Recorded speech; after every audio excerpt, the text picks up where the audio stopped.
யாழ்ப்பாணம் என்ற திருமண்ணிலே, அள்ளி திண்ண வேண்டிய மண்ணிலே தோண்டி பார்த்தால் கண்ணீரும் இரத்தமும் இன்னும் மூறிக்கொண்டிருக்கிற மண்ணிலே, இன்னும் கொஞ்சம் ஆழம் தோண்டி பார்த்தால் எங்கள் மூதாதையரின் எலும்புக்கூடுகள் கிடக்கிற மண்ணிலே, காற்றை கேட்டால் தியாகங்கள் பேசுகிற மண்ணிலே, பனைமரங்களை கேட்டால் எங்கள் உயிர் தியாகங்களை உச்சரித்து பேசுகிற பனைமரங்கள் வாழுகிற மண்ணிலே நின்று கொண்டு பேசுகிறேன்.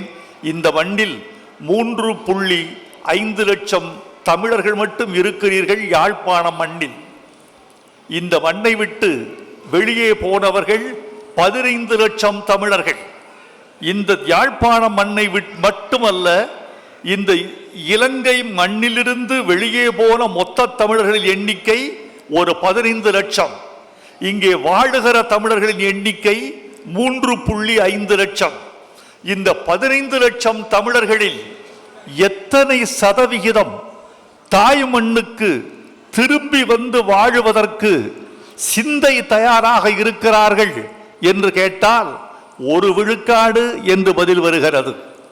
1 விழுக்காடு மக்கள் மட்டுமே திரும்பி வருவதற்கு வாய்ப்பு உள்ள இந்த திருமண்ணில் என் வாழ்வு, என் வளம், என் உடல், பொருள், ஆவி, கலை, காதல் எல்லாவற்றையும் இந்த மண்ணுக்கே, தாய் மண்ணுக்கே அர்ப்பணிக்கிறேன் என்று இங்கேயே வந்து குடியிருக்கிற பாஸ்கரன் கந்தையாவை நீங்கள் கரவொலி செய்து பாராட்டி தமிழர்களை எல்லாம் இந்த மண்ணுக்கு வர வைக்க வேண்டும்.